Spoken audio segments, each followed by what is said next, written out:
So Hitler, I mean, there's been a ton of books written on this, a ton, about his fascination with the occult. Um, and there's so many roads you can go down with that, from astrology, which in March 1940, Hans Bender, Germany's best known parapsychologist, wrote to Karl Ernst Kraft, a young Swiss astrologer he had known since his days as a doctoral student at the University of Bonn a decade earlier. Kraft had recently ingratiated himself to the Nazi leaders by seeming to predict the attempt to assassinate Adolf Hitler in Munich in November 1939, when a carefully planted bomb had exploded, killing 8 of his supporters and injuring 63 others. Bender complained to Kraft that Nazi authorities were once again cracking down on the occultism and on practitioners of border science. So border science would be like, well, your eugenics and, well, your pseudoscience kind of stuff.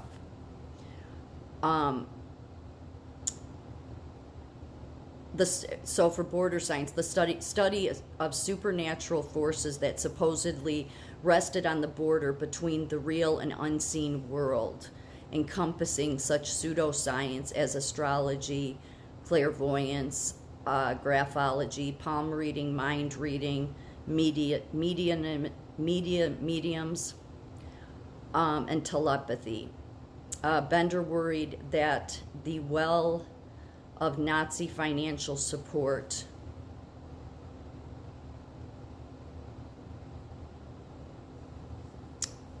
and patience for such activities was running dry. There's so much you can read. I don't have time to go into all of it.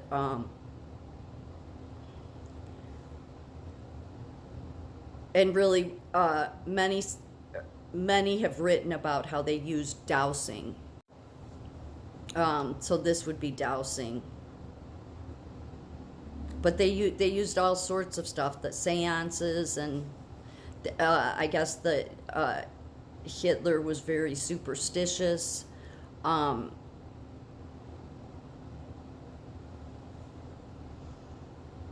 They used pendulums, and sometimes they worked, sometimes they didn't.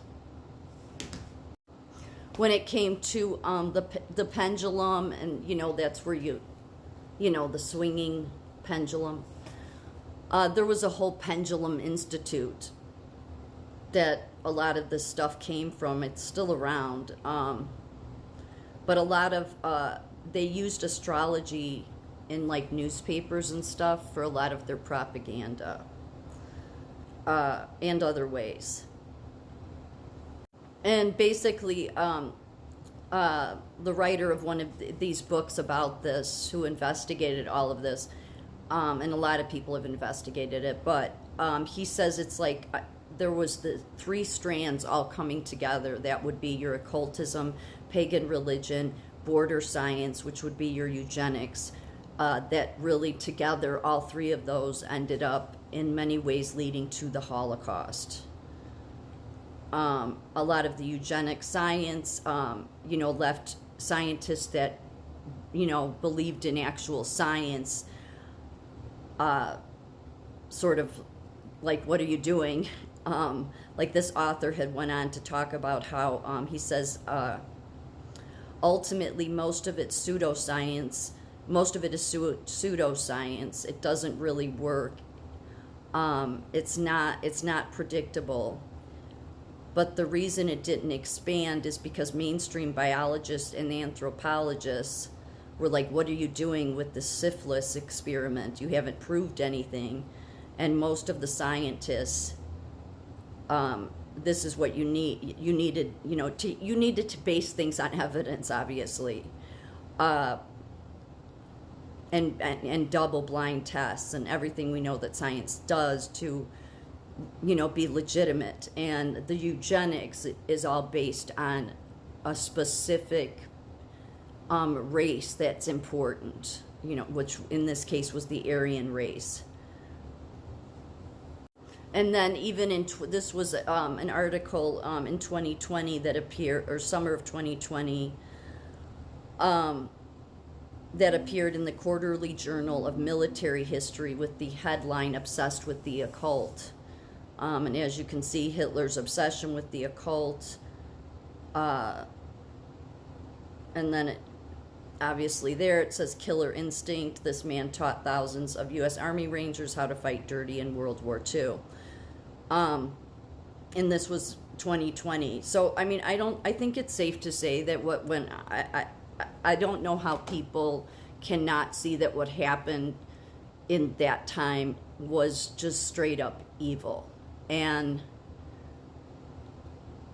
there's just no other explanation for it. So playing around with the occult led to, then your eugenics. Well, all of it just combined then made it okay for people to believe that it would be best for us to annihilate these people.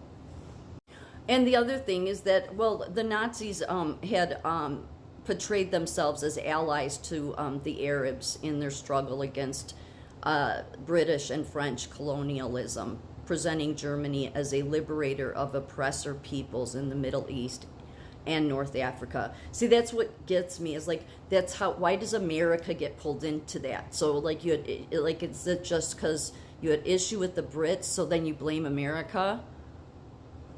It's when I get annoyed with stuff, because we fought against that. Anyway, but yes, and the Arab support was, more than willing to push the propaganda there too. They even some of the Nazis recruited, even though they would look down on the Arabs, really, they would recruit them for military service. This isn't going to stay up because my TikTok channel is about ready to get taken down. They won't even let me appeal videos that they silence now, because I guess this is the real truth they don't want to come out. Clearly it is. And yeah, because it all just proves the Bible. And then you have the atheist group that likes to say, see, it's all this Christian and this religious and all this stuff that led to Nazism, and then the poor atheists were annihilated. It's like, oh boy, you're just so, like, the atheists are just really simple-minded. But I mean, God, the biblical God, says this will happen. He says it. He says this will happen. Jesus said, you will be persecuted if you walk with me. And why? It's very simple, because he says who runs this world until God, decides that we're flipping the tables over, and we're going to be having the true Almighty God reign. So many things led to this atrocity. It's just, I mean. And then I think that the CIA took on a lot of the, I think the CIA, especially since they use remote viewers, that's tapping, Hitler did a lot of that with channeling, and yeah, so you don't know what spirits you're playing around with then. But the CIA, that's why I've said before, I think people think I'm joking. I'm like, yeah, well, the intelligence agencies have been basically, colluding with fallen angels, fallen spirits.